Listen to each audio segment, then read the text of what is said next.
It seems like there's more news than normal on Sydney's metro system. Perhaps because, quite simply, there's so much going on. So what has been in the news? Well, firstly, it's 12 months since the opening of the very successful Chatswood to Sydenham line. And while the line is operational, some parts have still not been completed, like the entrance here to Victoria Cross Station in North Sydney, which is still under construction.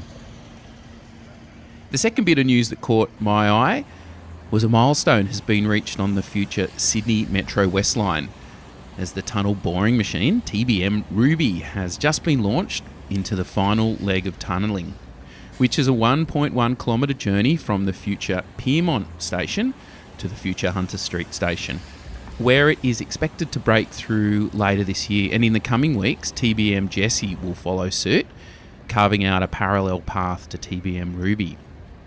And here at the side of the future Piermont Metro Station, large acoustic sheds now dominate the area on both the east and west entrances. And Piermont, if you know it, is relatively a difficult place to get to via public transport, especially from the northern part of the CBD. Most people just have to walk there. So the new metro line will massively improve connectivity.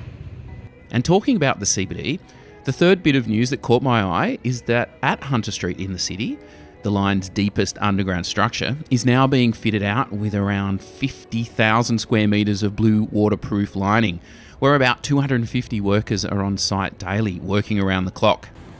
And the fourth bit of news is on the Sydney Metro Western Sydney Airport line. And that's hit another milestone where platforms are now being installed at the 6 new stations. And finally, the fifth and probably most interesting news is the topic of today's video, and that's continuing developments along the Sydney to Bankstown line. And there are signs literally up and down the line telling us that the line is one step closer to opening. So let's take another ride along the Bankstown line to see recent developments. I'm Marty, and welcome to Backtracks. And to build the Bankstown Metro extension, the T3 line was closed in September 2024 for what was meant to be 12 months, but now more like 18 months, to convert from driver-operated trains to driverless metros. This week, I took another trip along the line. It's been a number of weeks since we last visited, so quite a bit had moved forward. And starting at Marrickville, it was quite hard actually to see what was going on at Marrickville the day I visited, because station cleaning continued to go on, and such the platform screen doors had been completely taped up in black plastic, assuming to protect them from the debris from the water cleaning. Remember last time we visited, they were cleaning the roof. But it made it a little bit difficult to get an idea of any other progress at the station. No matter, plenty more to see as we head up the line.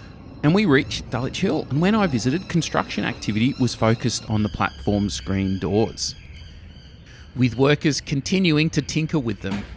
I'm not sure if that's an official construction term, tinkering, but that's what it looked like to me. Of interest was that the automatic doors and the platform gap fillers were going through an automated sequence of opening and closing, even though there wasn't a train at the platform. And the station has received its new Metro Dulwich Hill signs. And the other thing I noticed was that last time I visited, there was a large white construction shed built over the stairs on the eastern end, and that has now been removed. And from what I can see, the iron staircase has been newly restored and painted. And on the southern side of the station, work has started on the station approaches. That has basically been an abandoned lot for most of the last 12 months, so good to see progress has started there. And next stop was Hurlstone Park, and it's been a while since I visited there. And the visit was certainly worth it, with the station looking like it's nearly finished. The new Hurlstone Park Metro signs have been installed, and you can see they're now putting finishing touches to the station entrances from street level. It's a very smart looking station. The other area that had quite a bit of work on it over time was the overhead bridge. If you remember, a big new iron girder was placed a couple of months back, and now that has been completed with new grey security mesh having been installed on both sides of the overhead bridge. So let's continue west along the line, and then we reach Canterbury. And the platform surface looks nearly finished, with fresh asphalt on the platform itself. The main work here really now is on areas adjacent to the platforms, with foundations being built for what I can assume is going to be a pole or stanchion for lighting or platform indicator boards. And I guess the next stage of work at Canterbury will be to renovate the ramps leading from the station entrance to the platforms. In fact, that seems to be the next step for most of the stations, where not much work has been done on the station entrance buildings above the platforms at street level. And that's the case we find at Belmore. Much of the work recently has been on the station bridge railings, I guess you'd call them. And on the eastern side, there is a clear fence that when they remove the construction fence, you'll have a great view down onto the station platform. But peeking through the trees and the bush, you can see that Belmore's metro signs have been installed. And I basically could say ditto for what I just said on the other stations for now when we reach Lakemba, because nice looking Lakemba metro signs have been installed. And here you can get a good view that also little Lakemba signs have been installed on the platform screen doors in the metro blue, or is it green, strip. This station's getting pretty close to completion as well. Next stop, as always, is Wiley Park. And just like stations earlier along the line, construction workers here are also tinkering with the platform screen doors.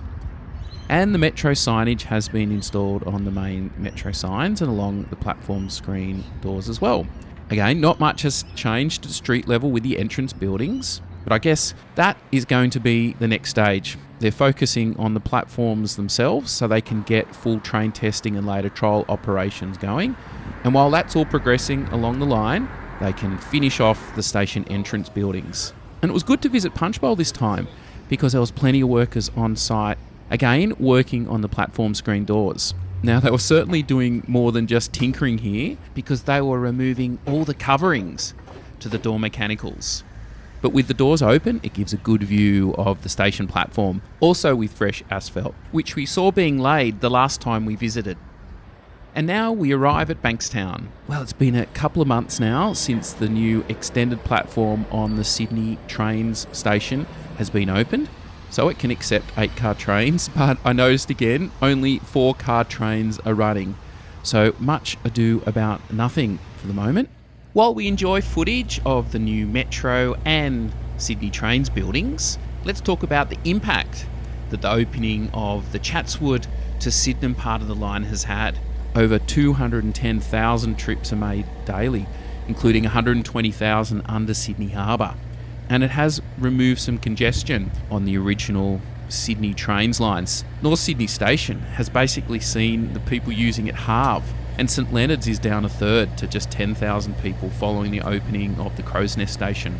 Hey, just while you're looking at it here, look at the new metro signage that's been installed at the gate line. And in the CBD, the impact has also been felt, with Town Hall having 20,000 less boardings a day, and about 10,000 less are travelling through Wynyard.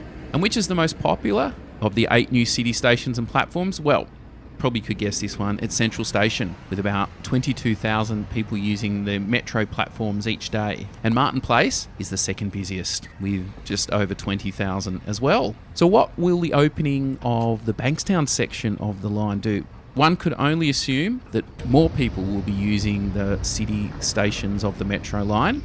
Let's hope they don't get so congested like the original Sydney trains.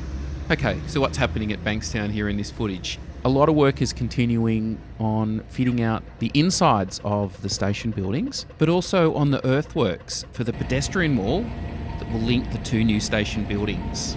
A little bit has already opened up where the buses are, and I'm assuming this sort of aesthetic of the grey stone tiles will continue right through between the 2 station buildings. Well, I reckon that's about it. And as normal, I hope you enjoyed this video, and please like and subscribe to BACKTRACKS.Trains if you haven't already, and hopefully we'll see you next time when we take another look at the growing Sydney Metro network. See you later.